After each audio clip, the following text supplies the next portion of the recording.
Hello second year.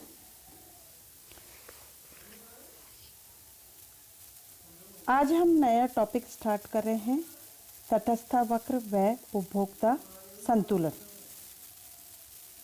बहुत दिनों बाद मैं ये वीडियो डाल रही हूँ क्योंकि मैं बीच में छुट्टी पर चली गई थी।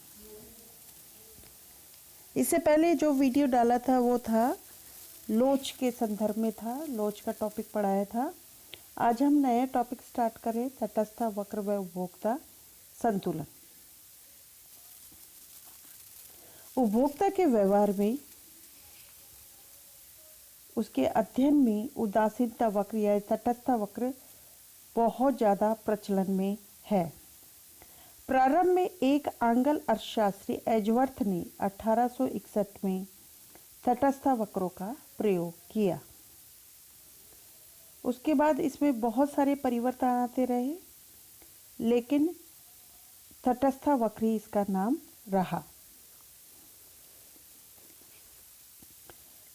उपयोगिता विश्लेषण में उपयोगिता को मापनीय माना गया है, इसलिए उसे गणनावाचक विश्लेषण माना गया था, क्योंकि उसमें उपयोगिता की गणना की जाती थी। तटस्थ वक्र विश्लेषण के समर्थकों का मत है कि उपयोगिता का माप नहीं हो सकता।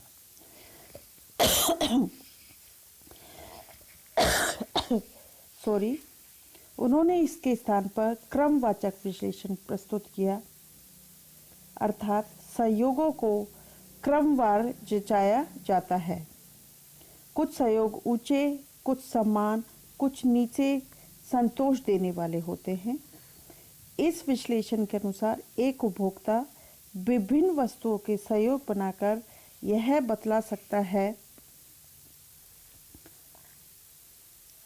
कि उसे किस संयोग से अधिक संतोष मिल रहा है और किन के समान संतोष मिलेगा और किन से उसे कम संतोष मिल रहा है। उदाहरण के लिए एक उपभोक्ता यह बता सकता है 4 इकाई x की और 60 इकाई y से जितना संतोष मिलेगा वह 5 इकाई x और 54 इकाई y के संतोष के बराबर होगा। लेकिन यह कुल संतोष को इकाइयों को व्यक्त में नहीं कहा गया है, सिर्फ ये बताया गया है किससे कम मिल रहा है, किससे ज़्यादा मिल रहा है। अर्थात यह विश्लेषण क्रमवाचक यानी ऑर्डिनल विश्लेषण कहलाता है। सबसे पहले इसका हम तटस्थ वक्र का अर्थ क्या है, इसकी एक परिभाषा है। एक तटस्थ वक्र दो वस्तुओं के विभिन्न संयोग बतलाता है जो उपभोक्ता को समान संतुष्टि प्रदान करते हैं। गुल्ड व लेजियर के अनुसार एक तटस्थ वक्र वस्तु जगत में बिंदुओं के एक पथ अथवा वस्तु समूह होता है जिनके बीच एक उपभोक्ता तटस्थ रहता है। एक तटस्थ वक्र पर प्रत्येक बिंदु उस वक्र के किसी भी अन्य बिंदुओं के भांति समान कुल उपयोगिता प्रदान करते हैं। अर्थात कहने का तात्पर्य है कि तटस्थ वक्र पर जितने भी बिंदु पाए जाते हैं वो सब बिंदु समान संतुष्टि प्रदान करते हैं, लेकिन सभी उपभोक्ता अलग अलग बिंदु चूज करते हैं, वो अपने पसंद के अनुसार। किसी को x ज़्यादा पसंद है वस्तु, किसी को y ज़्यादा पसंद है। अगला है अधिमान माप यानी स्केल ऑफ प्रेफरेंस का अर्थ।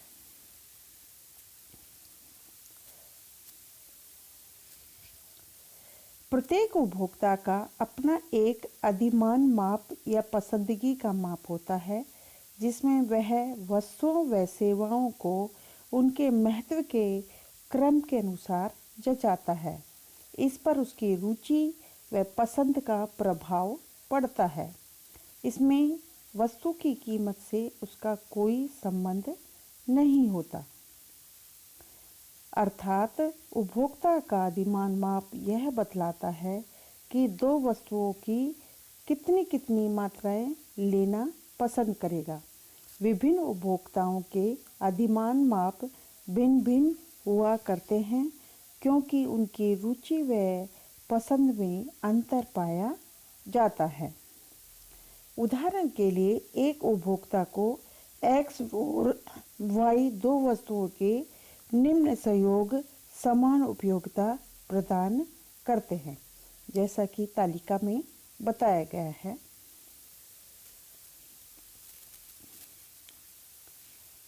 तालिका में संयोग बताए गए हैं।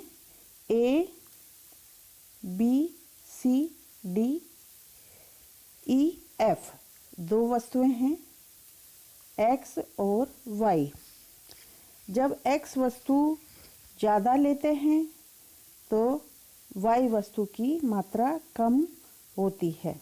जैसे कि इसमें बताया गया है, जब वस्तुओं की संख्या 1, 2, 3, 4, 5 से बढ़ती है तो Y वस्तु कम होती जाती है, यानी 60, 53, 49, 45, 42, 40। इसमें ये बताया है कि 6:1 यानी 1 इकाई X के लिए 6 इकाई Y देने को उपभोक्ता तैयार हो जाता है। 5:1 1 इकाई X के लिए 5 इकाई Y की, यानी कहने का तात्पर्य है धीरे धीरे लगातार 1 इकाई X के लिए वो कम संख्या कम Y देने को तैयार होता है।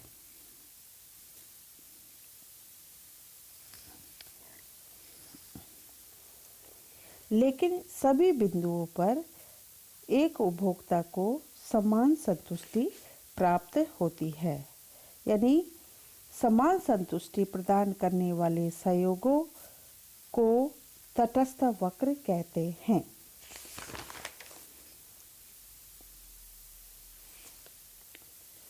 ये है तटस्थ मानचित्र यानी इंडिफरेंस मैप। तटस्थ मानचित्र वह मानचित्र कहलाता है जिसमें एक रेखा चित्र में एक से अधिक तटस्थ वक्र दिखाए जाएं। जैसे कि चित्र में बताया गया है कि OX पे हमने X वस्तु की मात्रा ली है, OY पर हमने Y वस्तु की मात्रा ली है, लेकिन इसमें आप देखिए 5 तटस्थ वक्र दिखाए गए हैं।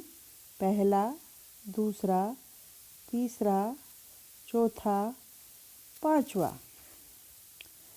A, B, C, D, E, F तीसरे तटस्थ वक्र पर बिंदु हैं, जबकि G और M चौथे और पांचवें तटस्थ वक्र पर स्थित हैं। कहने का तात्पर्य है M बिंदु पर सबसे ज़्यादा वस्तुएं मिल रही हैं, यानी M बिंदु वह बिंदु है जो अन्य बिंदुओं से अधिक संतुष्टि प्रदान करता है। अतएव तटस्थ मानचित्र तो उपभोक्ता की पसंद के अनुसार दो वस्तुओं के विभिन्न संयोगों को प्रकट करता है। इस पर वस्तु की कीमतों का कोई प्रभाव, आमदनी का भी कोई प्रभाव नहीं पड़ता। आगे हम तटस्थता की वक्रों की मान्यता के बारे में पढ़ेंगे।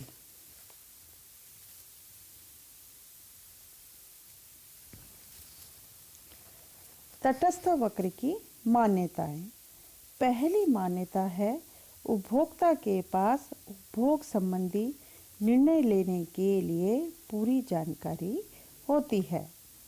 प्रत्येक उपभोक्ता के पास अपनी उपभोग संबंधी निर्णय के लिए समस्त जानकारी होती है, अर्थात कहने का तात्पर्य है कि उस वस्तु व सेवा का पूरा ज्ञान होता है कि क्या वह उसकी आवश्यकताओं की संतुष्टि की रखने की पूरी करने की क्षमता रखता है, उसके बाजार में कीमत क्या है, उसकी मौद्रिक आय क्या है। दूसरा मान्यता है वह विभिन्न वस्तु समूहों की परस्पर तुलना कर सकता है।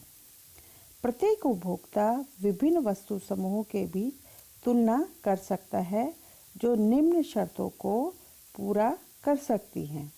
पहली, दो वस्तुएं ए व बी के संयोगों के संबंध में उपभोक्ता यह पता लगा सकता है कि कौन सा संयोग उसे अधिक संतोष प्रदान करेगा।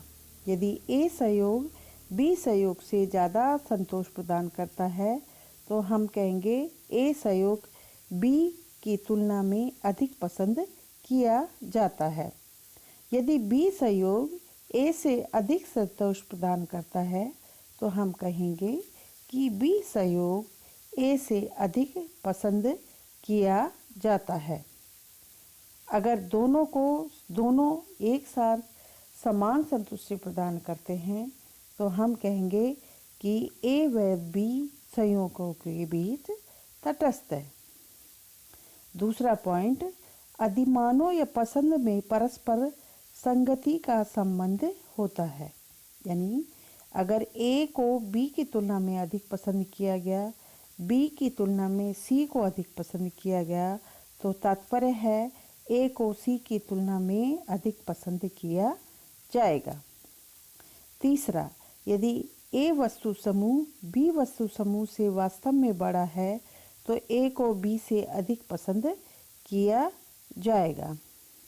असल में एक वस्तु समूह दूसरे वस्तु से बड़ा उस स्थिति में माना जाता है जबकि इसमें प्रत्येक वस्तु की अधिक इकाइयाँ शामिल होती हैं।